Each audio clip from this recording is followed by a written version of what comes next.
صحیح جگہ پہ لائیں، لوگوں کو ایک اللہ کی پہچان کرائیں، لوگوں کو صحیح طریقے پہ لائیں، جاؤ لوگوں کو ایک طریقے پہ لانے کا طریقہ بتلاؤ۔ سب سے پہلی وہی جو وہ لے کر آتے ہیں، وہ کہتے ہیں اے محمد اقرا تو پڑھ، وہ کہتے ہیں میں انا بقاری، میں پڑھنا نہیں جانتا۔ 3 مرتبہ دبوچا جاتا ہے، ہر مرتبہ کہا جاتا ہے اقرا تو پڑھ، اخیر میں کہا جاتا ہے اقرا بسم ربک الذی خلق، خلق الانسان من علق، اقرا وربک الاکرم الذی علم بالقلم، علم الانسان ما لم يعلم۔ اے لوگوں، ان تمام برائیوں کا ایک ہی علاج بتایا گیا ہے، ایک ہی دوائی بتائی گئی ہے، ایک ہی نسخہ بتایا گیا ہے۔ وہ نسخہ ہے تعلیم کا، وہ نسخہ ہے پڑھنے کا، وہ نسخہ ہے شکشا کا، وہ نسخہ ہے ایجوکیشن کا۔ جس معاشرے میں ایجوکیشن آئے گا، تعلیم آئے گی، شکشا آئے گا، وہاں سے برائیاں ختم ہو جائے گی، اس معاشرے کی اصلاح ہو جائے گی۔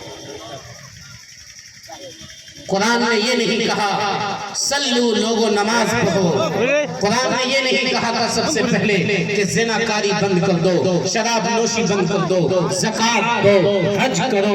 قرآن نے یہ سب چیزیں بیان نہیں کی۔ سب سے پہلے جو قرآن نے بیان کیا وہ یہ بتلایا کہ تعلیم حاصل کرو، تعلیم حاصل کرو گے تو تمام برائیاں خود بخود ختم ہو جائیں گی۔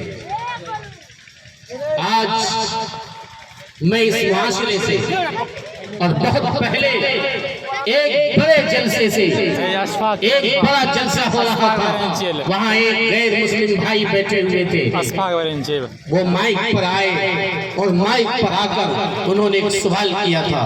وہ سوال کیا کہ اے لوگو، تم لوگ مسلمان ہو، تم لوگ قرآن کریم کو مانتے ہو، تم لوگ اسلام کو مانتے ہو، بتاؤ کہ قرآن کا سب سے پہلا لفظ کیا ہے؟ قرآن کا سب سے پہلا لفظ ہے اقرا، پڑھو۔ لیکن پھر اس نے سوال کیا کہ اے لوگوں تم بتاؤ، اے اسٹیج پہ بیٹھے ہوئے علماء کرام تم بتاؤ کہ آج پوری دنیا میں یہ مسلمان قوم تعلیم کے اعتبار سے سب سے نیچے کیوں ہے، جبکہ اس کا قرآن سب سے پہلے پڑھنے کا حکم دیا گیا؟ سچی بات یہ ہے کہ اس کا جواب نہ آپ کے پاس ہے، اس کا جواب نہ ہم علماء کے پاس ہے۔ آج یہ قوم تعلیم حاصل کرنے میں سب سے پیچھے، تعلیم حاصل کرنے میں سب سے پیچھے ہے، اور اگر ان کے سامنے تعلیم، پڑھنے لکھنے اور شکشا کی بات آئے تو ان پہ کوئی فرق نہیں پڑا کرتا ہے۔ اگر ان کے سامنے ایک بات آ جائے کہ فلاں جگہ زمین بک رہی ہے 5 سے 10 لاکھ روپے میں، تو 10 لاکھ روپے اس سے فوراً نکل جاتا ہے۔ اگر یہ کہا جائے کہ تم اپنا مکان بناؤ تو ایک مکان انسان ایک مکان بنانے کے لیے 10 سے 15 لاکھ، 5 سے 10 لاکھ روپے معمولی انسان بھی مکان بنانے میں لگا رہا ہے، ٹائلز بچھانے میں لگا رہا ہے، لیکن اس کا وہ بچہ جو بچہ مدرسے میں جا کر مولویوں کے پاس پڑھتا ہے، جو بچہ کسی مولوی کے پاس جا کر ٹیوشن پڑھ رہا ہے 100 روپے مہینے، کسی ماسٹر کے پاس جا کر 500 روپے مہینے پڑھ رہا ہے، خدا کی قسم وہی انسان جو 5 لاکھ روپے مکان پہ خرچ کرتا ہے، 10 لاکھ روپے کی زمین خریدتا ہے، اس کے حالت کو دیکھ لیجئے کہ اس کے بچے کی فیس اس کے یہاں 3 مہینے، 5 مہینے، 6 مہینے تک باقی رہتا ہے، اور فیس کتنی ہے؟ صرف 100 روپے۔ ماسٹر کی فیس کتنی ہے؟ صرف 500 روپے، اور یہ ماسٹر کی فیس نہیں دے رہا ہے۔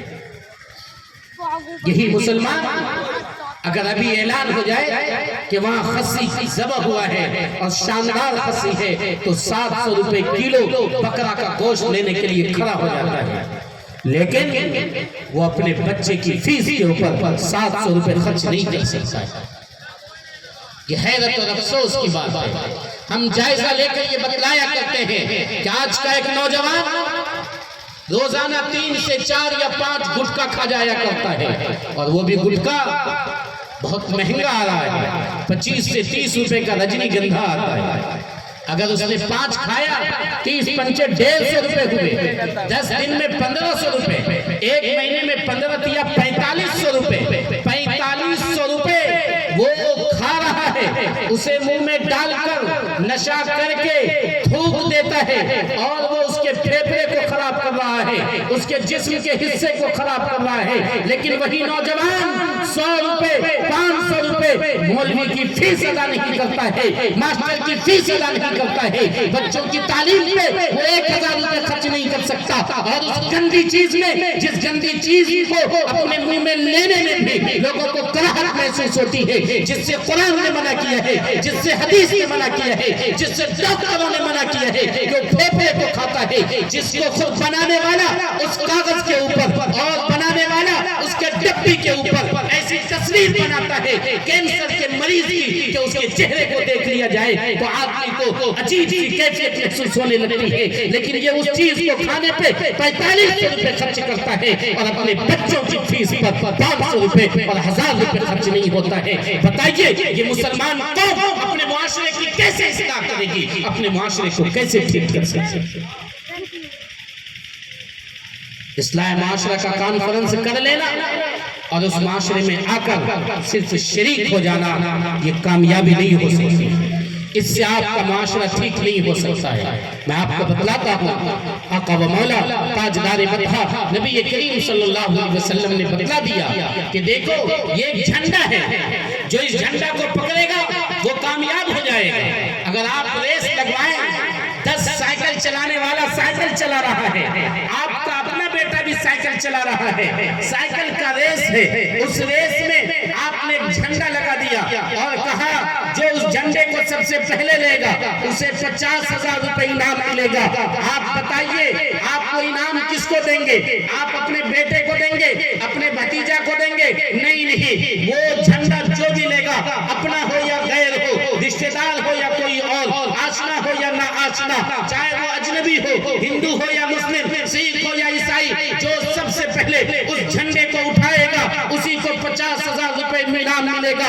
آقا و مولا تاجدار مدح نبی کریم صلی اللہ علیہ وسلم نے قرآن میں ہمیں بتا دیا ہے، اے لوگوں یہ جھنڈا ہے، تعلیم کا جھنڈا ہے، تعلیم کا جھنڈا ہے، جو اس جھنڈے کو اپنائے گا وہ کامیاب ہو جائے گا۔ آج اس جھنڈے کو کس نے تھام رکھا ہے؟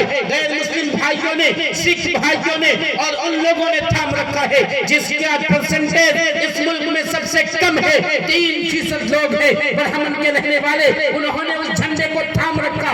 آج حکومت کس کی ہے؟ اس کی ہے۔ ذلت و رسوائی کس کی مقدر بنتی جا رہی ہے؟ مسلمانوں کی۔ آج جتنے بڑے عہدے ہیں ان تمام عہدوں پہ وہی لوگ بیٹھے ہوئے ہیں جن کی تعداد کتنی ہے؟ 3% ہے، 100 میں 3 لوگ ہیں وہ پورے ملک کے اندر، اور باقی لوگ دوسرے ہیں، لیکن انہوں نے اس جھنڈے کو اپنایا۔ جو اس جھنڈے کو اپنائے گا وہ 50,000 روپے پائے گا، جو اس جھنڈے کو اپنایا وہ کامیاب اور کامران ہے، وہ بلندی پر پہنچے گا، اور جو اس جھنڈے کو نہیں اپنائے گا وہ ذلیل ہوگا، رسوا ہوگا، فقر و فاقہ میں مبتلا ہوگا، معاشی اعتبار سے بھی نیچے جائے گا، سیاسی طاقت بھی اس کی ختم ہوگی اور وہ کمزور سے کمزور ہوتا چلا جائے گا۔ یہاں آپ یہ نہیں کہہ سکتے کہ ہم